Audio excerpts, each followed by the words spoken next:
Pemerintah tentu akan merespon dengan sungguh-sungguh, tentu sebagai aspirasi yang berkembang di tengah-tengah masyarakat rakyat kita sendiri, itu akan diperhatikan dan direspon oleh pemerintah, dan tentu dalam waktu yang dekat ini pemerintah akan mengambil langkah-langkah yang tepat untuk memberikan jawaban terhadap permasalahan-permasalahan yang dikemukakan itu. Untuk bidang saya sendiri ada beberapa hal yang dikemukakan dalam tuntutan itu, antara lain adalah keinginan supaya pemerintah melakukan satu tindakan tegas tidak saja kepada mereka yang melakukan tindakan anarkis dan melakukan penjarahan, melakukan pembakaran dan lain-lain selama demonstrasi berlangsung kemarin, tapi juga terhadap aparat penegak hukum di lapangan yang melakukan tindakan-tindakan yang melampaui kaedah-kaedah hukum yang berlaku dan juga dianggap melakukan pelanggaran HAM. Pemerintah tentu akan bersikap adil dalam hal ini. Kita ketahui bahwa apa yang disampaikan oleh Pak Presiden Prabowo Subianto bahwa pemerintah harus mengambil satu langkah hukum yang tegas, artinya hanya kepada mereka yang disangka bersalah saja yang diambil satu tindakan yang tegas. Terhadap mereka yang melakukan demonstrasi itu tidak akan diapa-apain, kan demokrasi itu adalah hak dari rakyat untuk menyuarakan aspirasi mereka. Jadi akan diberikan kesempatan, diberikan keleluasaan seluas-luasnya, tapi mereka yang menyalahgunakan kesempatan itu dengan cara melakukan pembakaran, penjarahan, perusakan dan lain-lain, terhadap mereka ini yang dilakukan satu tindakan tegas. Dan tindakan tegas itu tentu harus dilakukan secara terukur, transparan, terbuka, sesuai dengan kaedah-kaedah hukum yang berlaku, baik dalam hukum acara pidana maupun juga dalam hukum pidana materialnya. Jadi terhadap mereka yang dilakukan pemanggilan, terhadap mereka yang dilakukan penangkapan dan penahanan, mereka itu harus dijamin hak-haknya, harus didampingi oleh pengacara, didampingi oleh advokat. Nah, harus diberikan satu jaminan keselamatan, tempat tahanan yang memadai dan memenuhi persyaratan dan sebagainya.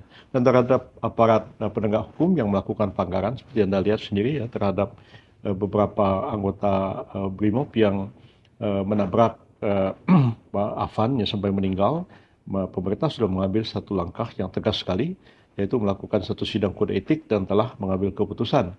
Antara lain menjatuhkan sanksi etik adalah pemecatan dari Kepolisian Negara Republik Indonesia, dan mungkin juga ya setelah sidang etik itu akan ditindaklanjuti dengan penegakan hukum, ya bisa saja setelah itu dilakukan penuntutan pidana terhadap beberapa anggota BRIMOB itu.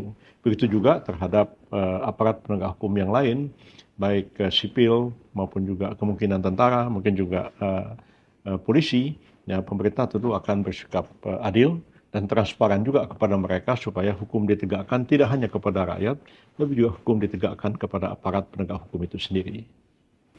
Terkait tuntutan undang-undang perampasan aset, ya. Terhadap rancangan undang perampasan aset, Pak Presiden Prabowo Subianto sudah berkali menegaskan bahwa beliau meminta kepada DPR untuk segera membahas rancangan undang-undang itu. Sehingga saya pada bulan Mei yang lalu juga banyak teman-teman wartawan bertanya kepada saya bagaimana sikap pemerintah terhadap RUU perampasan aset itu. Sebenarnya kita ketahui RUU itu sebenarnya sudah diajukan oleh pemerintah Pak Jokowi tahun 2023 yang lalu, tapi sampai sekarang belum dibahas oleh DPR, dan kabar terakhir kami dengar bahwa DPR akan mengambil alih inisiatif pengajuan rancangan undang-undang perampasan aset itu menjadi inisiatif DPR, bukan lagi inisiatif dari pemerintah. Dan sampai hari ini pemerintah masih menunggu kapan itu akan dibahas oleh DPR. Dan kami juga sudah melakukan koordinasi dengan Menteri Hukum Pak Supratman kemarin dalam pembahasan Prolegnas tahun 2025 dan 2026 ini, ya rancangan undang perampasan aset itu menjadi salah satu rancangan undang yang diberikan prioritas untuk dibahas. Nah, kalau memang itu inisiatifnya tidak diambil alih oleh DPR, tentu pemerintah akan menunggu begitu DPR menyampaikan RUU itu dan menyampaikannya juga kepada Presiden, maka Presiden tentu akan melakukan surat Presiden untuk menunjuk Menteri yang akan membahas RUU perampasan aset sampai selesai. Tuntutan terhadap reformasi DPR dari masyarakat? Ya, ini sebenarnya sudah ada putusan Mahkamah Konstitusi tahun yang lalu kan, yang menegaskan bahwa harus dilakukan satu perubahan dalam pelaksanaan pemilu kita sendiri, mulai dari threshold maupun sistem pemilu yang sampai hari ini pemerintah sedang melakukan satu kajian pendalaman tentang sistem pemilu yang kita anggap lebih adil, lebih terbuka, lebih bermartabat dan lebih memberikan kesempatan kepada setiap rakyat yang mempunyai kemampuan dan minat untuk terjun ke dalam dunia politik untuk tampil menjadi calon-calon anggota Dewan Perwakilan Rakyat di pusat maupun di daerah. Karena kita ketahui selama ini dengan sistem yang berlaku sekarang ini, ya partai-partai merekrut orang-orang yang populer, ya, orang-orang yang terkenal, para artis, para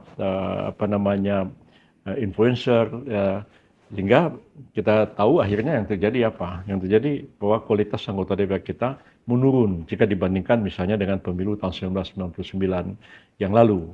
Nah, barangkali kita harus mengkaji ulang sistem pemilu kita, ya. Apakah kita mau menerapkan proporsional murni seperti sekarang? Apakah juga akan menerapkan sistem distrik? Nah, apakah juga proporsional terbuka atau proporsional tertutup? Itu memang sedang dikaji secara mendalam oleh pemerintah. Dan saya kira Pak Mendagri juga sedang mempelajari masalah ini dengan seksama dan diharapkan nanti jauh sebelum pemilu, rancangan undang-undang pemilu yang baru sesuai dengan putusan Mahkamah Konstitusi itu dapat kita jalankan, sehingga nanti ke depan kita akan mampu melahirkan anggota-anggota Dewan Perwakilan Rakyat yang betul-betul mampu menyerap aspirasi masyarakat, dia berasal dari rakyat, berjuang untuk kepentingan rakyat, bukan dari kalangan selebritis yang tidak punya akar yang kuat di masyarakat, tidak mempunyai pemahaman mendasar terhadap persoalan-persoalan yang dihadapi oleh bangsa dan negara kita. Saya kira akan terjadi perbaikan dalam hal ini. Setelah demo ada kritik terhadap pemerintah bagaimana menangani kekerasan yang terjadi dan banyak hak-hak masyarakat yang dilanggar ketika terjadi peristiwa itu. Bagaimana pemerintah menjamin tidak ada hak-hak masyarakat yang terlanggar? Ya, kita berharap hari ini tanggal 4 September tahun 2025 demonstrasi mudah-mudahan sudah berlalu. Ya, walaupun ya kalau besok-besok mau demo lagi ya nggak ada yang melarang, tentu itu adalah hak dari seluruh rakyat untuk melakukan demonstrasi sepanjang itu sesuai dengan ketentuan-ketentuan hukum yang berlaku dan mematuhi ketertiban sosial di tengah-tengah masyarakat kita. Nah, setelah terjadinya demonstrasi di hampir seluruh wilayah Indonesia dan kemudian sekarang ini proses hukum sedang berlangsung, ya pemerintah memastikan bahwa langkah-langkah penegakan hukum itu sesuai dengan ketentuan-ketentuan hukum yang berlaku dan akan menjunjung tinggi hak asasi manusia. Jadi Kementerian Koordinator Bidang Hukum, HAM, Imigrasi, dan Pemasyarakatan sebenarnya telah mengambil langkah-langkah positif ke arah itu. Seperti kita ketahui, Kementerian HAM itu juga telah melakukan pendekatan-pendekatan, pembicaraan-pembicaraan dengan seluruh instansi penegak hukum, kepolisian, TNI, dan juga melakukan koordinasi dengan Komnas HAM dalam memantau perkembangan yang terjadi di masyarakat agar apa yang dilakukan oleh aparat penegak hukum itu tetap mengedepankan dan menghormati hak-hak asasi manusia. Jangan sampai terjadi pelanggaran HAM dalam upaya penegakan hukum di tengah-tengah masyarakat kita ini. Nah, pemerintah kita sebenarnya memberikan kesempatan juga kepada Komnas HAM seperti kita ketahui ketika dilakukan penyelidikan terhadap beberapa anggota Korps Brimob setelah insiden di depan gedung di Pejompongan beberapa waktu yang lalu. Komnas HAM kan juga dilibatkan untuk mengamati, memantau proses itu dan memastikan supaya tidak terjadi pelanggaran HAM di sana. Dan seperti kita ketahui juga memang ada beberapa pertanyaan atau tanggapan dari Komisaris Tinggi PBB urusan HAM di Jenewa yang juga tentu kita tanggapi, kita respon dengan positif, ya.